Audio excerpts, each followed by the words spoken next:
আসসালামু আলাইকুম বন্ধুরা, আশা করি সকলেই ভালো আছেন। বাংলাদেশের জাতীয় পরিচয়পত্র অথবা এনআইডি কার্ড নিয়ে আপনাদের ভিতরে অনেক ধরনের প্রশ্ন, আপনারা ঠিক অনেক ক্যাটাগরির প্রশ্ন আমাদেরকে করে থাকেন। তো আমি আজকে আমার ভিডিওতে আপনাদের সকল প্রশ্নের উত্তরগুলো দেওয়ার চেষ্টা করব। এক নম্বর প্রশ্ন হচ্ছে আপনাদের যারা রেগুলার করেন, সেটা হচ্ছে এনআইডি কার্ড সংশোধন করা যায় কিনা এবং যদি যায় সেটি আসলে কিভাবে করতে হয়। জি বন্ধুরা, এনআইডি কার্ড খুব সহজেই সংশোধন করা যায় এবং সেটি অনলাইনেও করা যায় এবং অথবা উপজেলা, থানা, জেলা নির্বাচন অফিসে আপনি এটি আবেদন করার মাধ্যমে আপনি এনআইডি কার্ডের তথ্য সংশোধন করতে পারবেন। তারপর হচ্ছে কার্ডে, আপনার এনআইডি কার্ডে যদি কোনো সংশোধন করা হয় তাহলে সেই সংশোধন এবং পূর্বের যে তথ্য সেগুলো কি আসলে ডাটাবেজে রেকর্ড করা হয় কিনা, এটা অনেকে প্রশ্ন করেন। জি, যে মেন সার্ভার আছে সেই সার্ভার অথবা সেই ডাটাবেজে আপনাদের সকল ইনফরমেশনগুলো কিন্তু রেকর্ড থাকে, এটা কিন্তু কখনোই ভুলবেন না। তারপরে প্রশ্ন হচ্ছে যে ধরুন একজন প্রশ্ন করেছিল আমাকে যে আমি অবিবাহিত, আমার কার্ডে পিতা না লিখে স্বামী লেখা হয়েছে, কিভাবে তার সংশোধন করা যাবে। জি, এটা অবশ্যই সংশোধন করা যাবে, তবে এর জন্য আপনাকে সংশ্লিষ্ট উপজেলা, থানা, জেলা নির্বাচন অফিসে আপনি যে অবিবাহিত অথবা আপনি যে বিবাহিত নন সে মর্মে কিছু প্রমাণ আপনাকে দাখিল করতে হবে।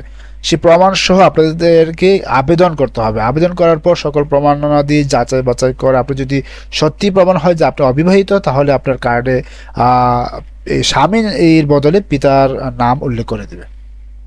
তারপর যে প্রশ্নটা আপনারা করেন সেটা হচ্ছে বিয়ের পর স্বামীর নাম সংযোজন করা যাবে কিনা। জি, অবশ্যই যারা মনে করেন যে পূর্বে অবিবাহিত ছিলেন বাট আপনার জাতীয় পরিচয়পত্র করেছেন, বাট এখন হচ্ছে আপনি বিবাহিত কিন্তু আপনার এখন স্বামীর নামটি সংযোজন করতে চাচ্ছেন, সেক্ষেত্রে কিভাবে করা যাবে। জি, সেটি করার জন্য অবশ্যই আপনাদেরকে আপনাদের ম্যারেজ সার্টিফিকেট বলেন, নিকাহনামা বলেন, সেগুলো এবং প্লাস স্বামী আপনি যে বিবাহ করেছেন স্বামী এর আইডি কার্ডের ফটোকপি সংযুক্ত করতে হবে এবং সংযুক্ত করে অনলাইনেও আবেদন করতে পারবেন এবং আপনি চাইলে উপজেলা, থানা, জেলা নির্বাচন অফিসে বরাবর গিয়ে আপনি আবেদন করতে পারবেন। তারপর যে প্রশ্নটা আপনারা করেন সেটা হচ্ছে ধরুন যে যখন বিবাহ করেছিলেন তখন আপনার স্বামীর নামটা যুক্ত করেছেন, কিন্তু কয়েক বছর পর আপনার স্বামীর সাথে আপনার ডিভোর্স হয়ে গেছে, এখন আইডি কার্ড থেকে স্বামীর নামটি বাদ দেওয়া যাবে কিনা। জি, অবশ্যই আপনার আইডি কার্ড থেকে স্বামীর নামটি বাদ দেওয়া যাবে, তবে এর জন্য বিবাহ বিচ্ছেদ সংক্রান্ত দলিল যেমন তালাকনামা থাকতে পারে, সেটি অবশ্যই সংযুক্ত করে অনলাইনে আবেদন করতে পারবেন অথবা সংশ্লিষ্ট উপজেলা, থানা বা জেলা নির্বাচন অফিসে আপনি সরাসরি হাজির হয়েও আপনি আবেদন করতে পারেন। একটি ফর্ম আছে, সে ফর্মে অ্যাপ্লিকেশন ফর্ম ফিল আপ করে আবেদন করতে পারবেন। তারপর যে প্রশ্নটা আপনারা করেন যে বিবাহ বিচ্ছেদের পর ধরুন যে আপনি নতুন করে আবার বিয়ে করেছেন, সেক্ষেত্রে আপনার স্বামীর নাম কিভাবে সংযুক্ত করবেন। জি, সেটাও ঠিক আগের মতোই, আপনার যে বিবাহ বিচ্ছেদ হয়েছে তালাকনামার সাথে আপনার নতুন যে বিবাহ করেছেন তার একটি কাবিননামা কি বলে এটাকে যুক্ত করে আপনাকে আবেদন করতে হবে। তবে এটি কিন্তু অনলাইন হবে না, এটা অবশ্যই সংশোধনীয় যে ফর্ম আছে সেই ফর্ম পূরণ করে আপনাকে সশরীরে গিয়ে আবেদন করতে হবে।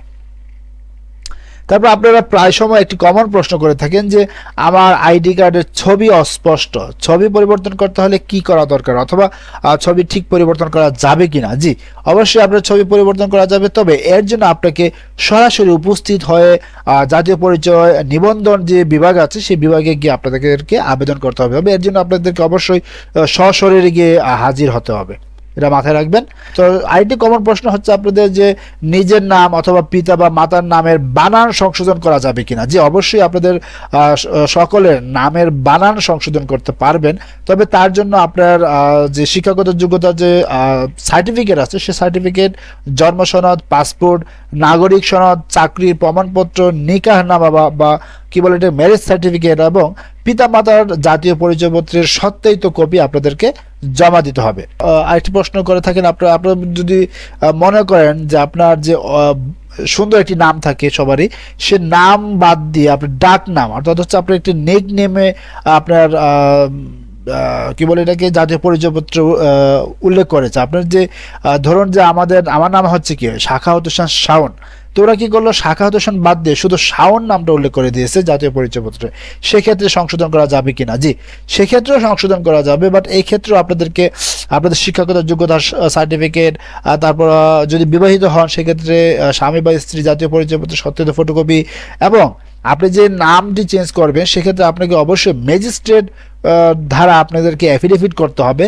তারপরে আপনাদের যে অ্যাফিডেভিট করবেন সেটা আবার বাংলাদেশের জাতীয় পত্রিকায় বিজ্ঞপ্তি দিতে হবে, অ্যাফিডেভিট রিলেটেড একটি বিজ্ঞপ্তি দিতে হবে পত্রিকায়। তারপর হচ্ছে আপনার একটি ওয়ারিশ সনদ লাগবে, ইউনিয়ন বা পৌর বা সিটি কর্পোরেশন হতে আপনার নামের একটি প্রত্যয়নপত্র কালেক্ট করতে হবে।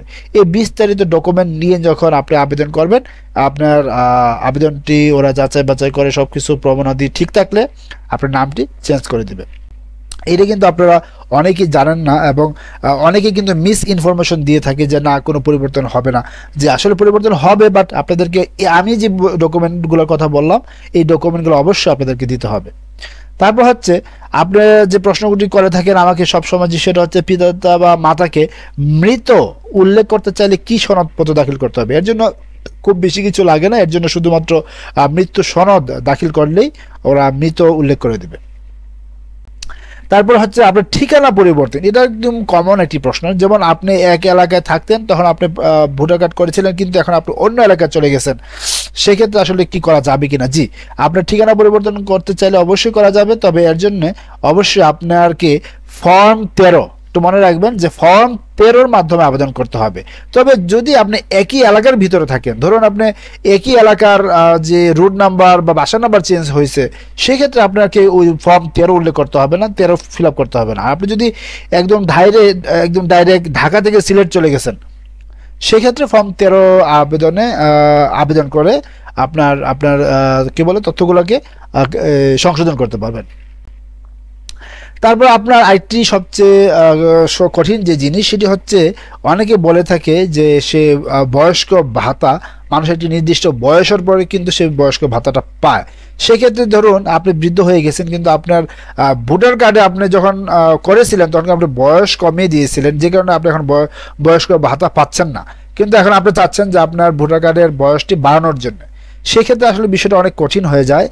সেক্ষেত্রে আসলে বয়সটা ঠিক ওইভাবে বাড়ানো যায় না, বাট আপনি যদি উপযুক্ত প্রমাণ দিতে পারেন যে আসলে আপনার বয়স আসলেই বেশি, সেক্ষেত্রে কিন্তু ওরা আপনার বয়সটি সংশোধন করে দিতে পারবে। তবে এর জন্য কিন্তু আবার ডাক্তারের পরীক্ষা নিরীক্ষাও প্রয়োজন হতে পারে, এটা কিন্তু প্রয়োজনে ডাক্তারের পরীক্ষা নিরীক্ষাও করা লাগতে পারে। তারপর আরেকটি বলে রাখি, সবচেয়ে কমন যে প্রবলেমটা আমরা সবাই ফেস করি সেটা হচ্ছে আমাদের পিতামাতার ভোটার আইডি কার্ডে তাদের নামের বানান একরকম, এবং আমরা যে ভোটার আইডি কার্ড করেছি সেখানে তাদের নামের বানান আরেক রকম। সেক্ষেত্রে কি সংশোধন করা যাবে কিনা? জি, এই ক্ষেত্রেও সংশোধন করা যাবে। তবে এর জন্য সকলের ভোটার আইডি কার্ডের কপি, তারপর সবার সাথে সবার সম্পর্কের বিবরণ দিয়ে অনলাইনে আপনি আবেদন করতে পারবেন, অথবা আপনার যে জেলা নির্বাচন অফিস বরাবর আপনি সকল প্রমাণাদি নিয়ে আবেদন করতে পারবেন। তারপর হচ্ছে আর অনেকে বলে থাকে আপনাদের রক্তের গ্রুপটি চেঞ্জ করবেন, যে এটাও চেঞ্জ করা যাবে, তবে এর জন্য অবশ্যই আপনার রক্তের গ্রুপের যে রিপোর্ট, সেই রিপোর্টটি সাথে নিয়ে যেতে হবে। তারপর হচ্ছে বয়স বা জন্ম তারিখ পরিবর্তন করা যাবে কি না? জি, বয়স বা জন্ম তারিখ আসলে পরিবর্তন করা যাবে। এক্ষেত্রে এসএসসি বা সমমানের পরীক্ষার সনদের সত্যায়িত ফটোকপি আবেদনের সাথে জমা দিতে হবে। এসএসসি বা সমমানের সনদ প্রাপ্ত না হয়ে থাকলে সঠিক বয়সের পক্ষে সকল দলিল উপস্থাপনের পরে আবেদন করতে পারবেন। আর আরেকটি কথা বলে রাখি যে বয়স, জন্ম তারিখ এগুলো পরিবর্তন করা গেলেও আপনি যদি চান যে আপনার ফুল নামের কিন্তু আংশিক পরিবর্তন করা যায়, কিন্তু আপনি চাচ্ছেন আপনার নাম করিম, আপনি একদম ফুল নামটি চেঞ্জ করে ফেলবেন, আপনার পিতামাতার নাম ছিল একটি, আপনি পিতামাতার নামও চেঞ্জ করে অন্য নাম দিবেন, সেক্ষেত্রে কিন্তু হবে না। আংশিক পরিবর্তন করা যাবে সব ক্ষেত্রেই। তারপর আপনার ভোটার আইডি কার্ডের যে স্বাক্ষর, সেই স্বাক্ষরটি পরিবর্তন করতে চাচ্ছেন, যে এটিও সম্ভব, শুধুমাত্র আপনাকে কি করতে হবে, নতুন যে নমুনা স্বাক্ষর, সেই নমুনা স্বাক্ষরটির যে প্রমাণপত্র, সেই প্রমাণপত্র সংযুক্ত করে আবেদন করতে হবে। তবে মনে রাখবেন আপনার যে সিগনেচার, সেই সিগনেচারটা কিন্তু আপনার এনআইডি কার্ডে শুধুমাত্র একবার পরিবর্তন করা যাবে, বারবার কিন্তু পরিবর্তন করা যাবে না। আর সবচেয়ে ইম্পর্টেন্ট যে বিষয় সেটি হচ্ছে আসলে একটি এনআইডি কার্ড ঠিক কতবার সংশোধন করা যায়। একটি জিনিস মনে রাখবেন, একটি ইনফরমেশন শুধুমাত্র একবার সংশোধন করা যাবে। যে কারণে আমি বলবো আপনারা যখন সংশোধন করতে যাবেন অবশ্যই ভেবে শুনে চিন্তা ভাবনা করে উপযুক্ত প্রমাণ নিয়ে তারপর যাবেন। সো ধন্যবাদ সবাইকে, ভালো থাকবেন, সুস্থ থাকবেন।